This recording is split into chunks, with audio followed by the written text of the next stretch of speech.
Welcome to Take a Break, Take a Breath for Wednesday, September 1.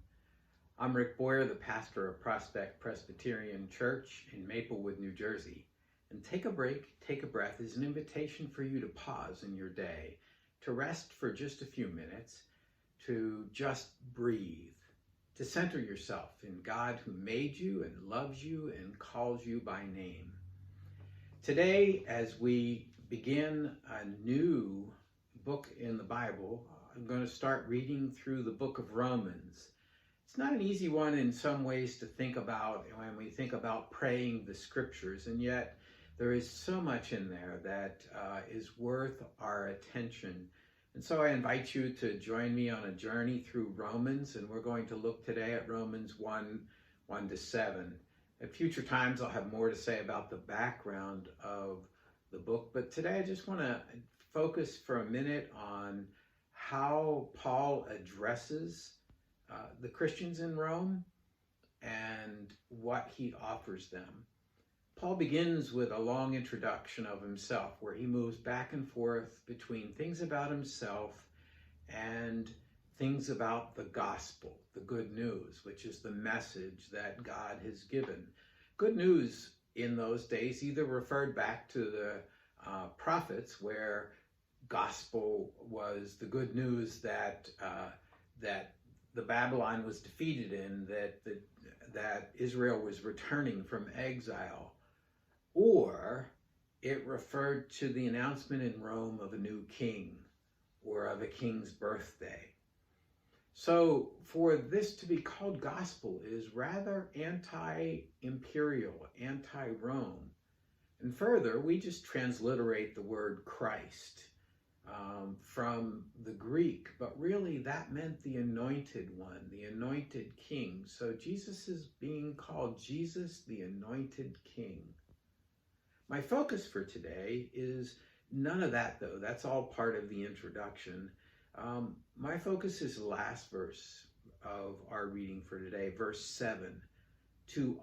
So he's introducing himself, and then he gets to this place where he says, "To all God's beloved in Rome, who are called to be saints, grace to you and peace from God our Father and the Lord Jesus Christ." We are called to be saints. That doesn't mean perfect, that means believers. And Paul offers in this greeting to us grace for those times when we want to rebel against God, and peace, one of the great promises of God's covenant through Jesus Christ with us. So if you haven't already done so, I invite you to find a quiet place in your house, close the door if the room has a door, settle into a chair, close your eyes, get comfortable. Take some deep breaths. And as you breathe in the breath of God. And as you breathe out all that separates you from God. As you breathe in the breath of life. And as you breathe out all that does not give you life. As you breathe in God's peace, the great gift of God. And as you breathe out all of your worries and your fears and your anxieties. And imagine that with each breath, as you continue to breathe deeply, the peace of God touches every part of your body.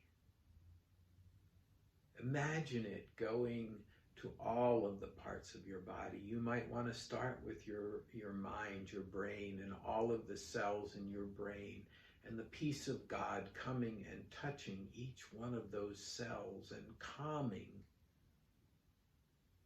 your mind, allowing it to become still and at peace.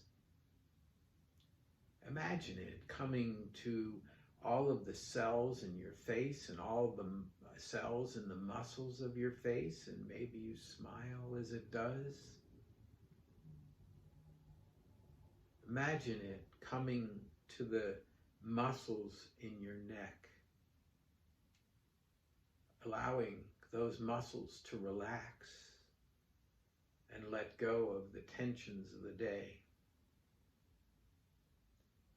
Imagine it coming to your shoulders and your arms and your hands, releasing the burdens of the day that weigh down and cause your shoulders and your hands and cause your arms to be weary. Imagine the freedom that comes as you set those things down.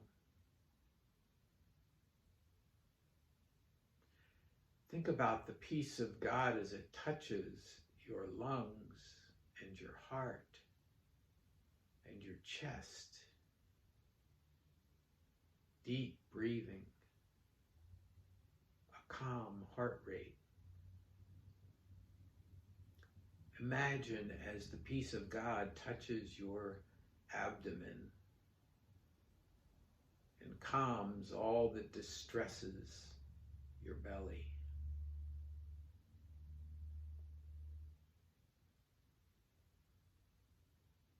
Imagine as it touches the muscles of your back,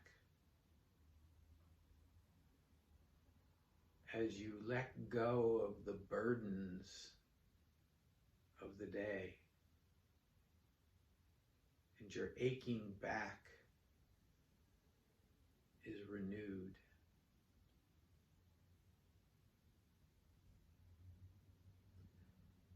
Imagine the peace of God touching your legs, your thighs, and your calves, and your feet, and all of the running around that you've been doing, all of the weariness in your legs goes away. And every cell of your body is touched by God's great gift of peace.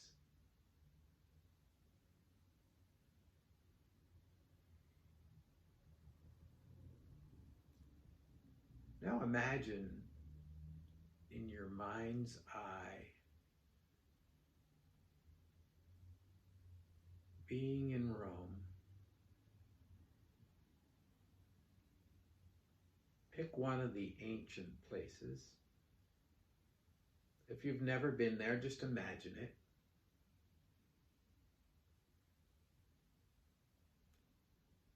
And imagine someone opening a scroll and reading these words of greeting about Jesus,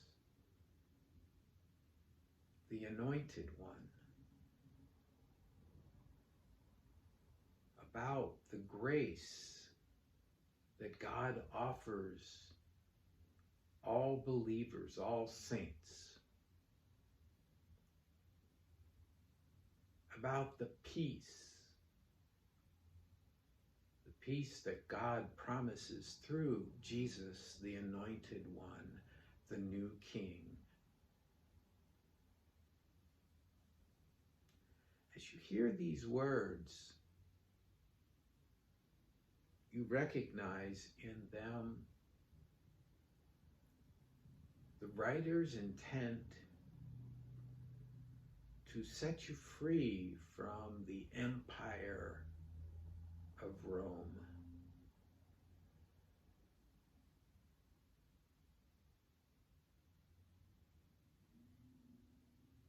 What are the great powers, the empires that weigh you down today?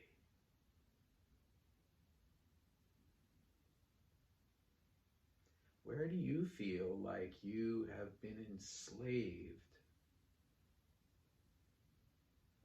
by the ways of today's culture?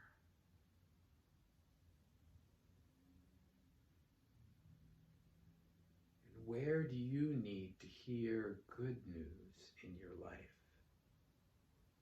and words of peace?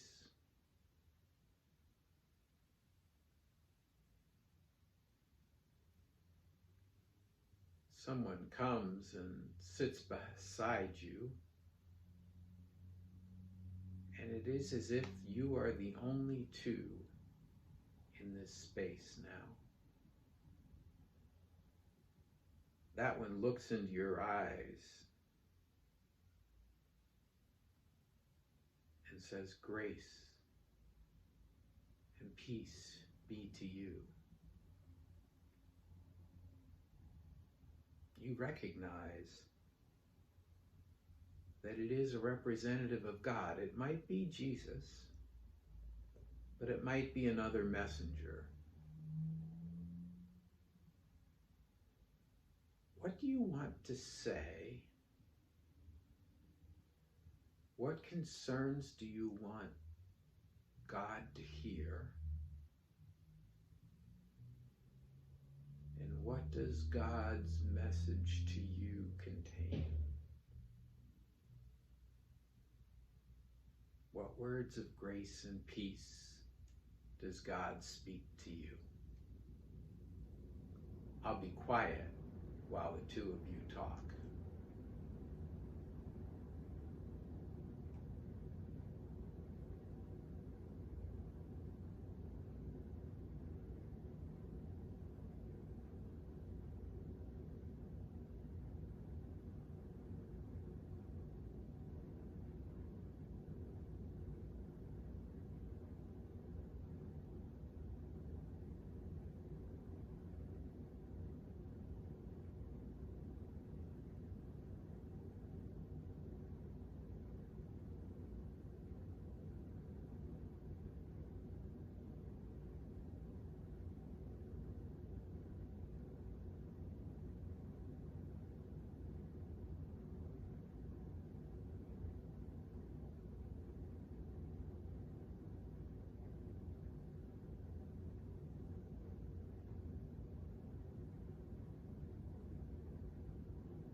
And then the time for the conversation to end comes. And the two of you conclude it in whatever way is appropriate, and you say goodbye in whatever way is appropriate.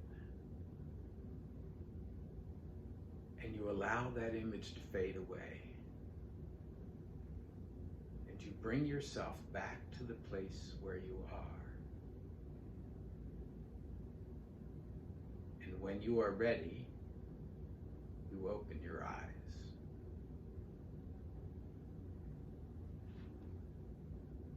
Let's take a break, take a breath for Wednesday, September 1st. As we began a new month, so we began a new book of the Bible. And I hope that this will be helpful to you as we think about how to, and as we experience, learning to pray the scriptures together. If you have feedback for me, or you want to talk or pray together, send an email to rick@prospectchurch.org.